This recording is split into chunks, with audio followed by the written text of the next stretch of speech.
This is the practice that was designed for patient comfort. Check this out. I mean, as you're looking at this floor plan, as you're looking at this design, look at this. It's just soothing. It's pretty. It's attractive. This floor plan, we want to give you a couple of training tips on how to design a floor plan specifically around patient comfort. So I'm going to stop spinning the screen and introduce you to the incredible John, our Picasso of dental floor plans. John, would you say hello? Hey, hello everybody. How we doing? So John is now over 4,000 floor plans of experience in designing what we call the artwork of a floor plan. And we're going to show you how it's not just math and it's not just blocks of space on a graph paper. This is actually a piece of art. And I want you to see how that art needs to have very specific custom strategy for your startup. So if you're thinking about doing a startup, pay close attention to this topic of patient comfort. So John, where would you like us to start? You want me to zoom out first?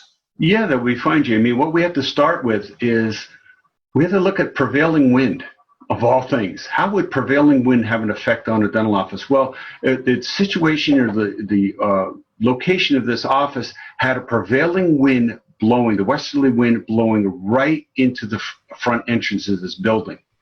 Interesting. Olga wanted to be concerned about patient comfort, as well as we wanted to be concerned about patient comfort and team comfort. So we obviously wanted to enfranchise or design into the fabric of the design a vestibule.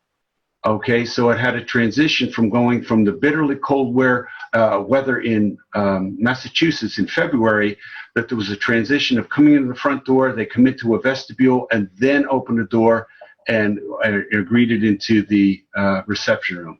Jayme, this is so critical for the patients that are in the waiting room right now, as the door opens up and a blast of cold air comes in. And it also helps with heating and ventilating and air conditioning, keeping the cost down on the furnace, turning on and off constantly to help take away that coldness in that reception room. Well, let me point out that the most were the people in the administrative area. Remember, your patients should only be waiting 5 to 7 minutes in a waiting room, so they're not in there that long. But the team members up at the front desk really celebrated the fact of the vestibule, so they weren't cold all day. Yeah, so that was another element we had to be concerned about.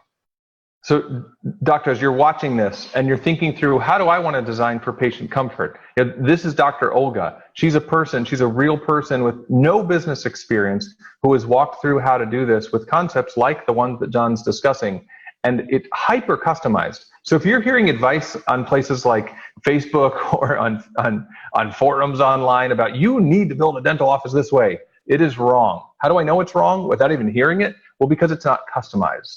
What you're hearing from John, it almost sounds like a joke, right, John, about the northwesterly wind or what, like, right? It almost sounds like the setup for a joke, but John is dead serious. Let me draw on the screen and show you exactly what he's referring to. John, when you were talking about the wind, you're talking about wind, literally, just literal wind blowing into the space. It was a direct westerly wind that was coming right through that front door.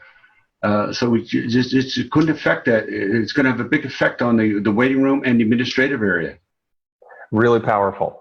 Patient comfort, guys. These are the kinds of things that you need to be able to be thinking through when you're thinking about success in startup practice ownership. Not just, how do I build a dental practice by the book, right?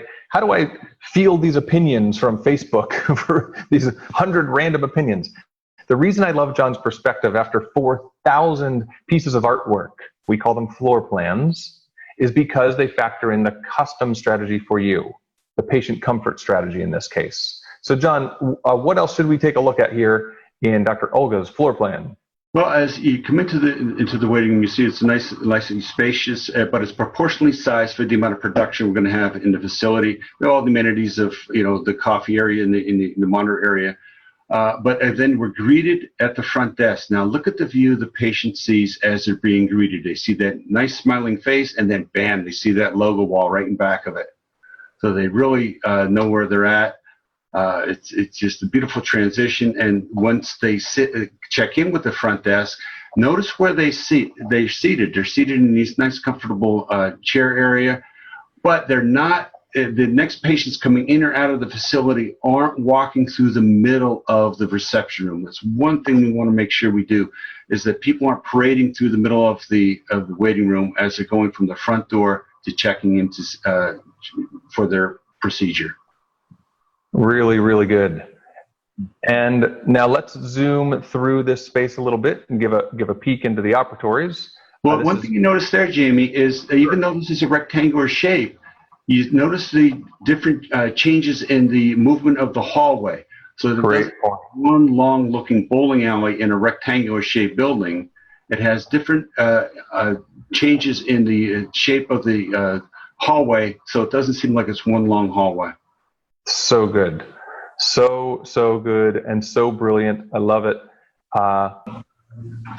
Yeah, really good. Look at, guys, can you see how John's wisdom here on a topic like this is so powerful? Let me zoom out so you can take a look at the non-bowling alley feel. So in large metropolitan cities, one of the dangers is that you have to deal with expensive real estate, right? Large metropolitan areas where there's a lot of competition or the real estate prices are very high, you might end up with a space that just sort of looks like a long shoebox, right? And if your space looks a little bit like a long shoebox, some of those free floor plans out there from people who don't do this as artwork like John, they will be very tempted to just create sort of this bowling alley feel. Well, please know that is not designed for patient comfort. That is designed for sort of a cold, sterile, mathematical efficiency program. And there's nothing wrong with efficiency, but does that really address patient comfort? So John, talk us through some of the angles here that you see on a space like this. Well, number one, you can see at the administrative area, Jayme, where the patients are drawn out of the treatment rooms and they're drawn over towards the payment transaction area, that they're brought out of the main hallway. That is a key design element, is we want to get that interaction between the admin team and the patient as they're doing through their transactions and rescheduling, so they're out of the main hallway. So what that did is we slid our hallway a little bit to the left-hand side, and it changed the orientation of the hygiene room. Now, we like to design all our treatment rooms to be the exact ergonomics, the same design, the same dual entry, but there's sometimes when we like to see we know one room is going to be designated a hygiene room, but then we want to just change the orientation of it so that it adds to a different flow through the main hallway. So smart. And then that gave extra space then to draw out the consultation area so that we had enough space for the consultation area opposite, yes, the hygiene room. Exactly. So a lot cool. of activity going on there, Jayme, because we also have a display area for materials and retail display right there. So that we have a lot of activity going on here. So, and this is also a retail display and education area that Olga wanted to have in her facility. Now, is this one of the places, one of the floor plans that you designed for patient comfort with Dr. Olga that had dual entry with one door? Was that one of the concepts? Yeah, you can, but there can be an advantage of having the chair perpendicular to the other ones. You know, you have your typical treatment rooms, Jayme, that are perpendicular to the corridor, and then you have dual entry, doctor side, patient side, and the assistant side. But you can make a room that only has single entry into a dual entry by extending the length of the room. Thereby, go to the room all the way to the back, in the rear of the office. That's room, again, it's 90 degrees orientation differently than the other rooms, but the room is extruded about a foot and a half longer so that the DA or the assistant can get out of the room by going towards the patient's feet and then going out through the doctor's door. Brilliant. Really, really smart. It's extruded long enough so that it doesn't interfere with the patient's feet at all at the end of the chair, but they're able to get in and out of the room without affecting the chair and the doctor working at the same time. So great. Oh, John, I love it. I love it. I love it. Guys, I hope you're picking up some of these ideas because these are the custom ideas. And remember, this is not about building your practice by the book. This is about building for your custom vision, for your practice, for your real estate, for your startup in your town. Remember, for your vision, not just some person who has this random opinion on Facebook who's maybe never even done a startup before, right? They just have these wacky opinions that they try to cast on people. And then you're subjected to kind of ingesting some of those opinions without them even applying to your personal situation. Check this out. John, can you talk us through the strategy that I know you used here related to patient comfort and the perception of the pan? Here's the pan back here. Well, there's patient comfort, Jayme, and there's team efficiency and efficiency of the flow of the office. There's always an argument of where the imaging unit should be located. Should be up more towards the front, the administrative area, or should it be more back towards the back of the office? We have an opinion of it being more located in the back of the office. Well, for multiple reasons. Number one, it's in the front of the office, it stops the efficiency of the office because what's up front and you're taking a picture of the patient, everybody says, whoa, stop, you can't walk past here. We're taking a radiograph here. We're taking an image. And if you walk by it, you're going to glow for 3 days. So it's also that, plus the embarrassment of the patient being, a setup in the imaging room. They're standing there, they're just, everybody's looking at them and seeing what's going on. So we like to place it more towards the back of the office, which enables it, that is the least traveled foot space in the office, obviously, because all the rooms up front. So that's the least traveled area. So patients don't feel embarrassed as it's being taken, and you take the picture, you take the image, and it doesn't stop the flow of the office. The rest of the office is working as if you didn't even know it was being taken. Now, there's some arguments of, well, it's such a big, expensive piece of equipment, you should show it off. Well, we are going to show it off. When we take the patients through your office tour, we're going to show them where the restroom is. We're going to show them where the consultation area is in case they have, a misunderstanding with payments or something that can be brought into that. We're going to show them the sterilization, where we have the latest and greatest sterilization techniques. And then we're going to take them and show them where the imaging room is. And he says, listen, this is the piece of equipment here. It gives us the technology to give you the best patient treatment we can. Does a patient need to see that every time they come into a dental office? We don't think so. We think we'd rather have the patient comfort and the efficiency of the team of being more towards the back of the office and back of the clinic. I love it. That's really cool. John, your wisdom on this and the strategy, while combining the strategy with that custom solution for each doctor, is something that I am just so impressed by over and over again. So doctors, as you're thinking about your startup, and perhaps you're thinking about patient comfort for your startup, first of all, I applaud you because having that approach is the right approach, the patient comfort approach.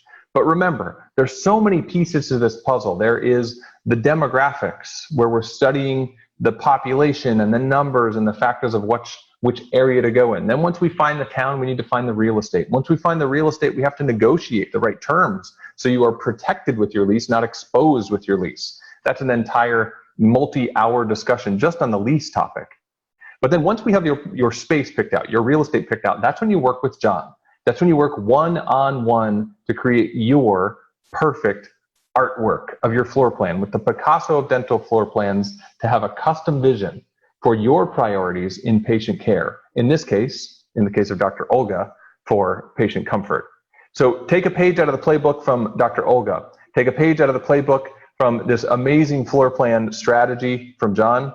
John, thank you for this. Why don't I give you the final word on a last thought before we move on to the next discussion on Dr. Alexis. Guys, you are going to be blown away looking at the floor plan of Dr. Alexis. Go to idealpractices.com/floor plan, idealpractices.com/floor plan, and you'll be able to capture the other strategies and the other 7 floor plans that we're highlighting to teach you what you need to know about floor plans. John, I'll give you the final word. Well, thank you, Jayme. But one thing we want to make sure you understand when you're creating a dental office design is what the patients see, what they don't see, what they hear, and what they don't hear are so important in the feeling and the understanding of a patient and the patient comfort in a facility. You have to look at the imaging of the office and what did they see as they're walking down hallways, what they don't see, and how they feel in the atmosphere. So that's the key points to designing an office similar to Olga's. I love it. John, thank you for your wisdom. Thank you for creating this incredible experience for clients. And doctor, go get the rest of the training, idealpractices.com/floor plan, and you can hear the other strategies on the other 7 startup dental practice floor plans. Thanks.